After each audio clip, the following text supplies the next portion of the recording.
play the role of Mr. Triplett tonight. Our first public speaker is Mr. Sofield, Bill Sofield. Welcome.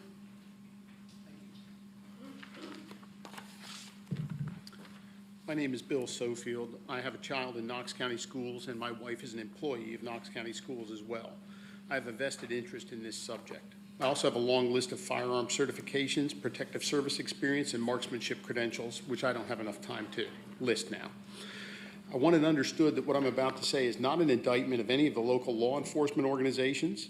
I'm a graduate of the KPD Citizens Academy, and I've gone on ride-alongs with the police. I have friends and family in law enforcement, and I support them fully. If the police are honest, however, they'll tell you that they cannot guarantee the safety of school children or staff. They'll do their best, but they cannot make assurances. This is what we're talking about tonight. When every other safeguard has failed, do you want the victims to have an option or not? Your resolutions are going to prevent victims from having options. The only thing they'll be able to do if all the other options fail is cower and pray that someone with a gun shows up in time. In a mass shooting, the average is one victim shot every 8 seconds until the perpetrator is stopped. If the police have a 3-minute response time, the amount of time I'm allowed to speak, and a very rapid response time at that, that means that somebody will be shot, more than 22 people will be shot in 3 minutes.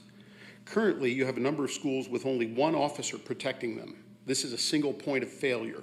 When that officer is compromised, and I hope that never happens, the shooter is free to do whatever they want, shooting someone every 8 seconds. SROs and police are a great deterrent, but they're also well identified. They'll be the first people targeted by a determined shooter.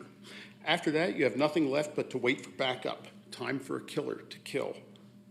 If you think that won't happen, I submit the Uvalde and Parkland, Florida incidences.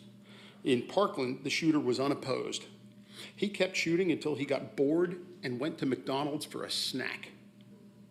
This is what you're going to put in place with the resolutions tonight. Unfettered access to targets. My wife, my kid.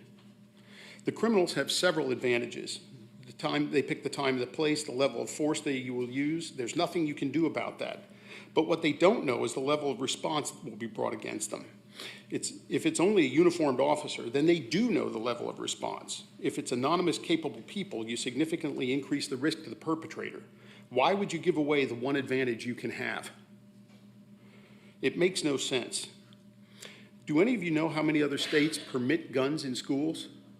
It's 33, more than half.